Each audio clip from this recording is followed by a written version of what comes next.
Hello everyone. Today we are going to discuss one major property of the particle, that is particle size, and another major property of the particle, that is particle number. First of all, we are going to discuss about the various type of particle size. So first of all, the shape of the particle that is present in powder is normally not spherical. If the shape of the particle is spherical, then there is no need of too much study of various parameters. But if the shape of the particle is not spherical, then we have to study a lot of parameters that are equivalent to spherical shape of the particle. So it is difficult to express the size of the particle as a meaningful diameter. Particle size is expressed as the diameter. Size of the particle may be expressed as number 1 surface diameter, number 2 volume diameter, number 3 projected diameter, Stokes diameter, sieve diameter, and so on. So first of all, we are going to discuss what is the surface diameter, that is represented as ds. It is the diameter of a sphere having the same surface area as that of asymmetrical particle. It means though two different particles are here compared on the basis of their surface area. Second diameter is volume diameter. It is the diameter of a sphere having same volume as that of asymmetric particle. Here the volume is the property on which the two particles, that one is symmetrical and another one is asymmetrical, is compared. Third one is the projected diameter, that is represented by dp. It is the diameter of a sphere having the same observed area as that of asymmetrical particle under the microscope. Fourth is Stokes diameter, that is represented as dst. It is the diameter of an equivalent sphere undergoing sedimentation at the same rate as that of asymmetrical particle. Here both the symmetrical and asymmetrical particle are undergoing the rate of settling with the same rate. Fifth is sieve diameter. It is the diameter of a sphere that passes through the same sieve aperture as that of asymmetrical particle. And sixth is volume surface diameter.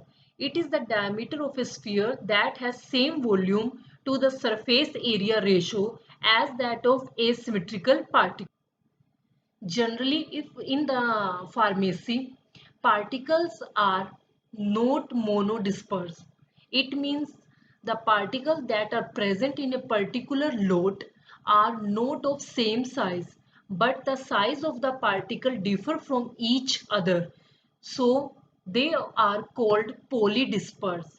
Here the average amount of diameter, average number of diameter is used instead of every single diameter.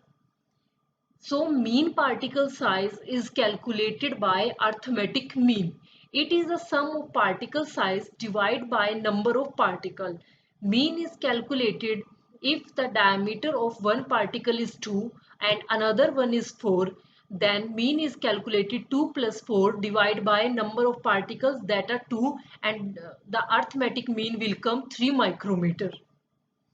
Suppose here if three particles are three different particles are present and three of them have diameter in the range of 10, two particles have diameter of 20 and one particle have diameter of 30, then arithmetic mean will be calculated as arithmetic mean 30 plus 40 plus 30, that we calculated by ND, divide by total number of particles, and the arithmetic mean will come 16.67 micrometer. This is the arithmetic mean diameter. Types of arithmetic mean diameter. First one is the length number mean. This is represented by D L N is equal to summation of ND divided by summation of N. Second is volume surface area mean. This is represented by dVs. This is equal to summation of NDQ divided by summation of ND square. And third one is the volume weight mean. This is represented by dWn. It is equal to summation of ND4 divided by summation of ND cube.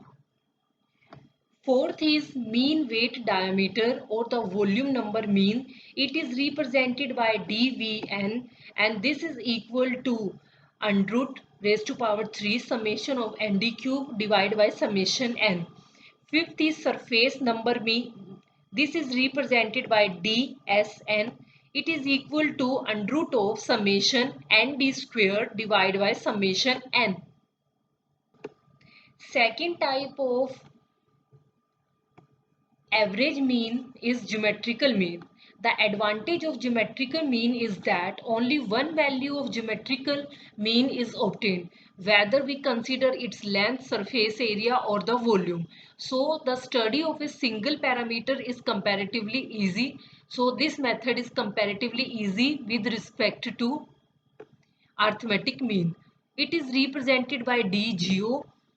It is equal to under root raised to power n d1 d2 and from here the value that goes on increasing.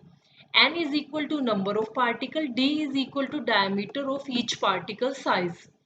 Then we will convert this equation into the log form and it will become d log GO is equal to summation of n log d divided by summation n. And the second property is the particle number, which is equally important as the particle size. Particle number is the number of particles present in a dosage form. It should remain constant in order to maintain dosage uniformity. If the large number of particles are present, then smaller is the error. If the less number of particles are present, then higher is the error. Suppose if the particle in a lot is 100, then there are chances of error is very small. But if the particle are present only 3 to 4, then the chances in the calculation is very high. Particle number is important in case of potent drug because here low dosage form is required. Number of particle per unit weight that is represented by n is expressed in volume number mean diameter. Consider particle are of spherical shape. Then the formula will become 1 upon 3 pi r cube. Volume of single particle is equal to 1 by 6 pi d cube Vn. Density of the particle we all know is equal to mass divided by volume. Then mass of a single particle is calculated volume into density. Here the volume is replaced by the value which we obtained in above step. That is 1 upon 6 pi d cube Vn into density. From here the number of particle per unit weight is obtained by the following relationship, and that relation is weight of one particle divided by one particle is equal to weight of powder divided by number of particle. Here the weight of one particle is 1 upon 6 pi d cube into density divided by 1 is equal to 1 gram divided by n, and from here the value of n is calculated, and this gives the equation with respect to particle number. Thanks for visiting the video.